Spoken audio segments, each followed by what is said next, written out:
బయటికి వెళ్ళి తీసుకుని ఫోటో తీసుకుని బయటికి వెళ్ళి తీసుకుంటాం.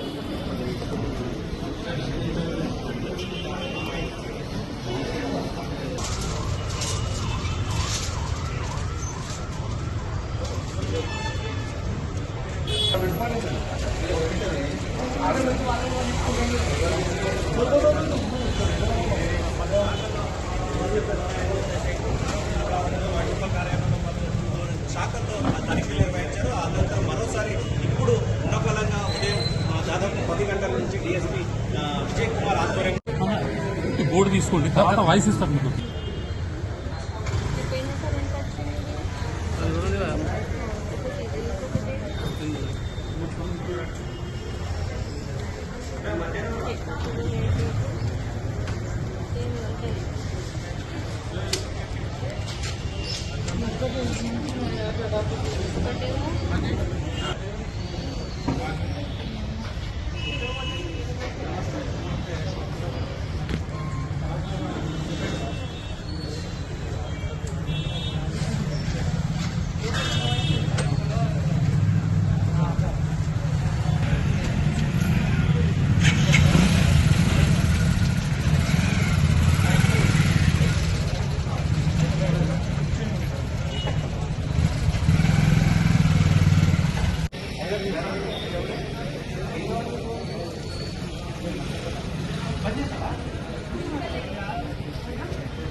జగిత్యాల మీడియా మిత్రులందరికీ నమస్కారం. ఈరోజు కరీంనగర్ ఏసీబీ మా డిఎస్పీ గారి ఆధ్వర్యంలో జగిత్యాల మున్సిపాలిటీలో ఈ జగిత్యాల యొక్క ప్రజలు ఒక కాంప్లైంట్ ఇచ్చిన దాన్ని బేస్ చేసుకొని సర్ప్రైజ్ చెక్ కండక్ట్ చేయడం జరిగింది. ఈ సర్ప్రైజ్ చెక్లో ACB staff, Karimnagar ACB staff మరియు ఆడిటర్స్ మరియు ఇతర డిపార్ట్మెంట్ వాళ్ళ మంచి విట్నెస్ల సహాయంతో మొత్తం సోదా చేయడం జరిగింది. ప్రతి వింగ్ మరియు ప్రతి సెక్షన్ని కూడా చెక్ చేయడం జరిగింది. ఈ చెక్ చేసే క్రమంలో మాకు కొన్ని ఇర్రెగ్యులారిటీస్, కొన్ని లోపాలు మేము గమనించాము. అందులో ముఖ్యంగా ఈ ఫైనాన్షియల్ సంవత్సరంలో ప్రాపర్టీ ట్యాక్స్ అనేది చాలా ఒక 50% వరకే కలెక్ట్ చేయడం జరిగింది. అదేవిధంగా ఈ షాప్స్ ఉంటాయి కదా, షాప్స్ ట్యాక్సెస్, అది కూడా కమర్షియల్ షాప్ ట్యాక్సెస్ కూడా చాలా గణనీయంగా తగ్గింది. ముఖ్యంగా అడ్వర్టైజ్మెంట్ ట్యాక్సెస్, ఈ హోర్డింగ్స్ అంటే ఉంటాయి కదా, ఏది అసలు ఈ సంవత్సరం అది ఎటువంటి ట్యాక్సెస్ కలెక్ట్ చేయలేదు. అది గవర్నమెంట్ చాలా నష్టం కలిగించే విధంగా ఉన్నది. అదేవిధంగా ముఖ్యంగా గత 5 సంవత్సరాల నుండి ఒక 4 ఆటోలు మరియు ఒక ట్రాక్టర్ ఈ మున్సిపాలిటీకి సంబంధించిన ప్రాపర్టీ మిస్సింగ్లో ఉన్నది. దాని గురించి ఎటువంటి చర్య తీసుకోలేదు గవర్నమెంట్ కానీ మరి మున్సిపాలిటీ వాళ్ళు కానీ, ఎటువంటి చర్య తీసుకోలేదు. దాని మీద ఫర్దర్ ఎంక్వైరీ చేసి అసలు ఏం జరిగింది అన్నది రిపోర్ట్ పెట్టడం జరుగుతున్నది.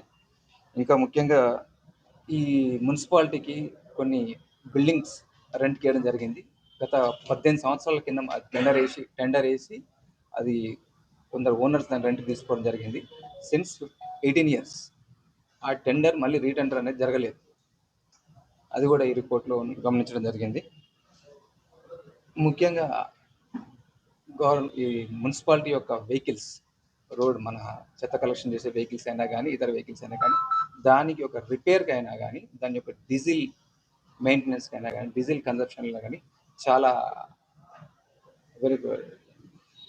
లోపాలు కనిపించినాయి.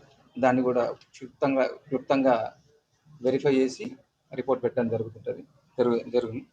ఇంకా ఎల్ఆర్ఎస్ అప్లికేషన్స్ అయినా కానీ, బిల్డింగ్ పర్మిషన్ అప్లికేషన్స్ అయినా కానీ కొన్ని పెండింగ్లో ఉన్నాయి. ఆ పెండింగ్ ఎందుకన్నది కొన్ని వెరిఫై చేస్తాము. ఇంకా ముఖ్యంగా టౌన్లో కానీ, సరౌండింగ్స్లో కానీ ఫాగింగ్ అనేది జరుగుతుంటుంది. ఆ ఫాగింగ్ కన్సర్న్ కెమికల్ పర్చేజ్ అయినా కానీ, ఇంకా ఏ ఇతర దానికి ఎటువంటి రికార్డ్స్ మెయింటైన్ చేయలేదు. దాని పర్చేజ్ బిల్స్ అయినా కానీ, ఫాగింగ్ ఎక్కడ జరుగుతుంది అనేది కూడా ఎక్కడ రికార్డ్స్ అనేది మెయింటైన్ చేయలేదు. మరియు జనరల్గా మనం ఇక్కడ స్టేషనరీ బిల్స్ అయినా కానీ, ఇంకా మన పారిశుద్ధ కార్మికులకు వాళ్ళకి మినిమం ఉంటాయి కదా, కొన్ని చీపూర్లు అయినా కానీ, నాప్కిన్, అవన్నీ ఆ ఐటమ్స్ పర్చేజ్ చేయడంలో ఎటువంటి GST bills approved GST bills కానీ ప్రాపర్గా బిల్స్ అనేది కరెక్ట్ లేవు. అవి ఏందనేది ఫర్దర్గా ఇన్వెస్టిగేషన్లో మేము వెరిఫై చేయడం జరుగుతున్నది. ఈ క్రమంలో కొన్ని ట్రాన్సాక్షన్స్, ఫోన్ యూపీఐ ట్రాన్సాక్షన్స్ మేము అబ్జర్వ్ చేసినాము. అది కరెక్టా కాదా అని ఫర్దర్ ఇన్వెస్టిగేషన్లో మేము వెరిఫై చేసుకొని దాని మీద యాక్షన్ తీసుకోవడం జరుగుతున్నది. ఇక్కడ కార్కి పనిచేసే స్టాఫ్ బయోమెట్రిక్ విధానం అనేది ఒకటి ఉంటుంది, అటెండెన్స్, అది యూజ్ చేయడం లేదు. దాని మీద కూడా ప్రాపర్గా యూజ్ చేయాలని చెప్పేసి రిపోర్ట్ పెట్టడం జరుగుతున్నది.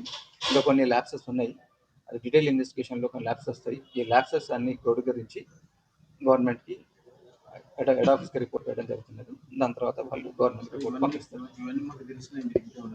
టెండర్స్ అయినా కానీ వేరే అయినా కానీ అన్నిటికీ తీసుకున్నాము.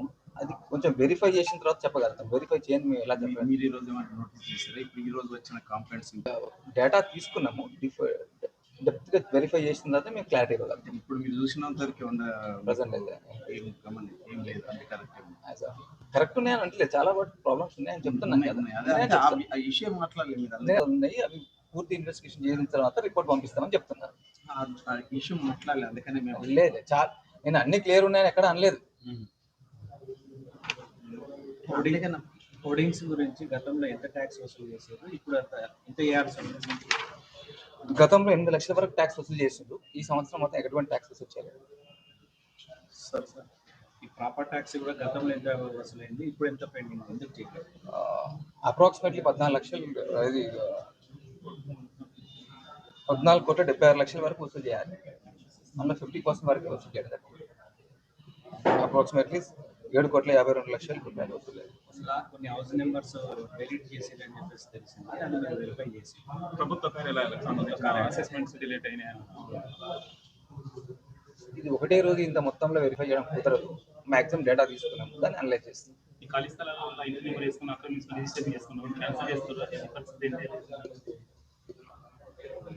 మీరు అడిగిన క్వశ్చన్స్ గురించి ఇంకా డెప్త్గా ఇన్వెస్టిగేషన్ చేయాలనుకుంటుంది.